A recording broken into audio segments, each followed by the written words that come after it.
Welcome everyone, this is Andre's Restart, and today I would like to have a discussion about this potential pricing problem Nintendo may have. So there's this conversation that's been going on over the last few days that sprung up from these new pre-order GameStop listings for both Paper Mario The Thousand Year Door and Luigi's Mansion 2 HD. These are two different remaster remakes that are coming to Nintendo Switch later this year. And a lot of people aren't really excited about these GameStop listings that are being priced at $59.99, $60 USD. Many feel that this is not an appropriate price for a remake or remaster. And so I would like to dive further into this situation.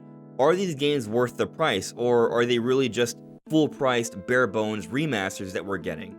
And is this becoming a trend for Nintendo where they just give us a whole bunch of overpriced games?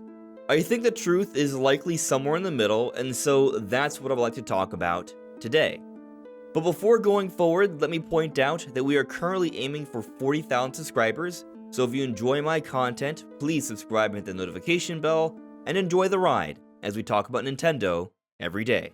So I would like to start things off by saying that while GameStop is listing both Luigi's Mansion and Paper Mario for $60, these are pre-order listings. They're basically placeholders, as far as I'm aware, so they may not actually be $60 once the games finally come out. But when you look at these Twitter posts from Wario64, who tends to share things like this, you'll notice that the Luigi's Mansion post got a lot more publicity than the Paper Mario post, even though Paper Mario The Thousand Year Door is very clearly the more significant project here that a lot more people are excited for. But it's actually for this reason. Luigi's Mansion 2 isn't considered to be as high of a quality of a game, and yet it's being full priced here. So, what gives? Again, these may be placeholders, they may not actually be the final price. But it does sort of bring up the conversation of is if Nintendo is pricing their games appropriately. And something I noticed that people were doing amongst these conversations over the last few days is making a lot of assumptions on Luigi's Mansion 2 HD and Paper Mario The Thousand Year Door. I saw a lot of people saying that Paper Mario The Thousand Year Door is a bare-bones remake. It may be a visual remake, but there's nothing else to it. And as far as I understand, this isn't true. We already know this is objectively not the case. We've already seen objective evidence that there are new characters and changed designs somewhat in Paper Mario The Thousand Year Door. Now, we don't understand to what extent the game has been changed, but the game has literal new content from what we've seen so far. Will it be just something subtle? Will it be something more significant, maybe with new content to enjoy? We do not know. But the main point to be made here is that we do not know, and people are making these assumptions, and so some people are getting mad at the idea of Paper Mario The Thousand Year Door being priced $60 without knowing everything it has to offer.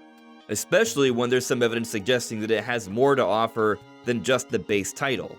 Now I think you could say, well, Nintendo should probably be talking about these games, and maybe that partially is the issue here. Because Nintendo's been so quiet about their games lineup for the rest of the year, when by this point would have likely have known at least about the entire first half, more questions are being started, more conversations are being had, and there's certainly a bit of toxicity and saltiness as well, because people want information, people have questions, and when they don't have answers, some people get a little testy. And so conversations start up about Luigi's Mansion and Paper Mario and it not being a fair price, even though the prices that are being listed here may not even be the final price. So I definitely think there's a bit of a restlessness across the Nintendo community in terms of wanting some info about Nintendo published titles for this year. I think that time will come, but I do think it is a product of this transition year we're seeing with 2024 and all the reports of Switch 2 now coming out early 2025. We'll see what actually happens. Maybe it'll take even longer. We don't know. But it does seem very clear that Nintendo is in a transitional phase right now. So there are certainly some things that are happening that are having people ask questions. Now, speaking on Luigi's Mansion 2, because this one is probably the game that there should be more issue taken with. Thousand Year Door, we've seen evidence that it's likely more than just a bare bones remake. It's looking to be a high quality remake. But Luigi's Mansion 2 HD is looking more like a remaster. There's a reason they're calling it Luigi's Mansion 2 HD.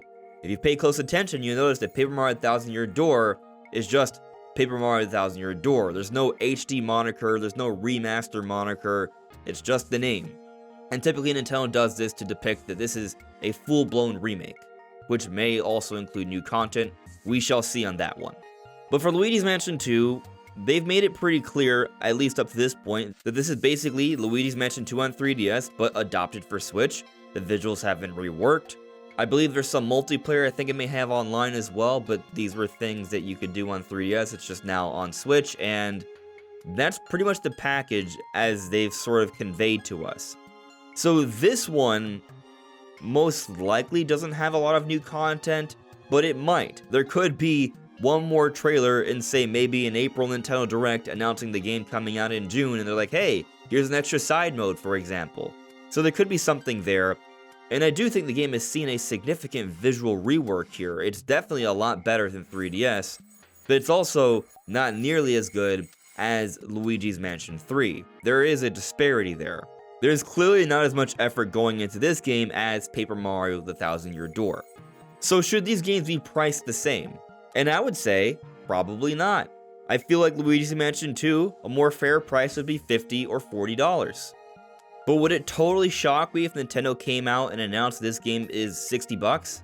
It would not. Because Nintendo does price games kind of randomly, it seems like. Tears of the Kingdom, they decided to go for this $70 price tag.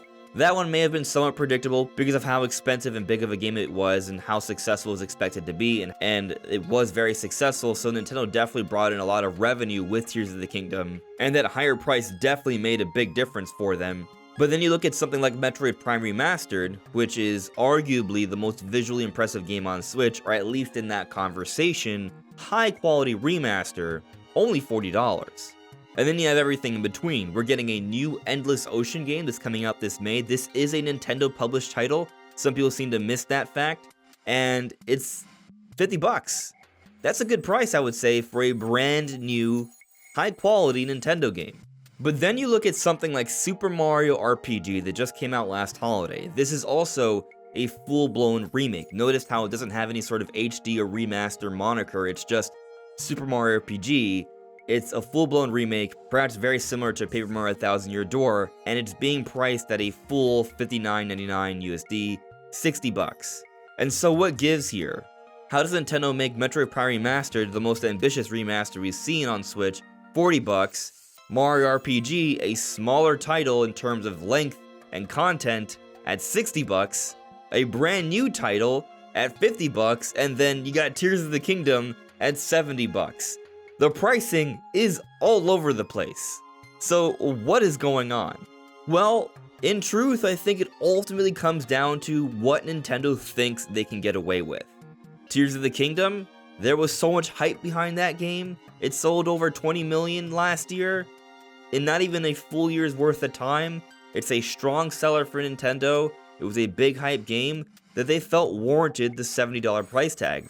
And so they went with it. And they got away with it, and many people likely felt it was worth it. It is a very large game with tons to do, so I'm not necessarily against the price, although I'm sure some people are, because there was a lot of complaints when that price was announced, but they did it because they could. Super Mario RPG during the holidays sold 3.14 million. Wasn't out for very long, November, December, but it sold over 3 million. That's a pretty good amount of copies for what's essentially a visual rework of a Super Nintendo game. There are some little new things in there, and it's a high quality game. I enjoyed it very much, but it is still a remake of a Super Nintendo title at $60. But then you look at something like Metroid Prime Remastered, and it hurts me to say this, that game was shadow dropped with minimal marketing. Early on into 2023, it sold over 1 million very quickly, and then, because there wasn't much marketing, it doesn't look like it sold much else beyond that. Yet, Metroid Prime Remastered is a $40 game that's arguably one of the most valuable products Nintendo has to offer on Switch. It has high critical acclaim, it's such a good game, and 1 million sales for a game that wasn't marketed much is pretty good. But many would likely agree that it's a better value than Mario RPG. It has tons of replay value, it's more visually impressive, more ambitious, and it's $20 cheaper, yet it sold a fraction of the amount of Mario RPG in a greater deal of time. And so I think the point has been made here. Nintendo's going to price games based off what they think they can get away with, not with how much they think they're worth, if that makes any sense. Or rather, the expectations of the public, of the consumers, is what creates the worth. So if more people are buying Mario RPG at a higher price, even if there was less work put into it than Prime Remastered, a better rated game at a lower price, what consumers are saying is that Mario RPG is a better value. Many of us watching may not agree on that. Some of you may, because you may like Mario RPG more. I like Mario RPG, but Metroid Prime Remastered to me is a significantly better game. But the sales tell another story. And so Nintendo has a decent understanding of how their games are going to sell and how people will react to the prices of their games. So if they decide to price Luigi's Mansion 2 HD at $60, we may complain, but Nintendo likely is going to do this because they expect that it will sell accordingly. If they think they need to drop the price so it can do better, they will. And this may also explain why a game like Endless Ocean, that I feel the need to clarify is a Nintendo published title because many people are unaware of it, that may be why Nintendo is pricing it at $50, because it's a lesser known Nintendo IP. It doesn't have the selling power of a Mario Universe game. Now some people may say, well, Xbox and Sony have tons of price drops for their games all the time. And there's a reason for this. It's because they're trying to bring in more sales and revenue. Meanwhile, Nintendo keeps the value of their games, people perceive them to be higher value, and so they continue to buy them at the higher prices, and Nintendo makes even more money because of it. And I'm not trying to suggest one way or another if this is sleazy or not, it's just business.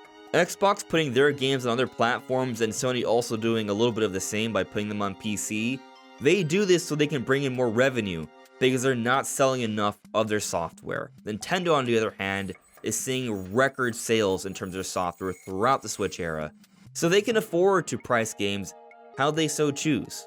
So really at the end of the day, we vote with our wallets. If it's something we want and we think it's worth the price, we will buy it. So then, will Paper Mario: Thousand Year Door be worth its price? I definitely think so. Will Luigi's Mansion 2 HD be worth its price? That one I'm unsure on, but what do you all think? Let me know in the comments below. This is Andre's Restart. Thank you so much for listening and watching, and I'll see you all really soon. Take care.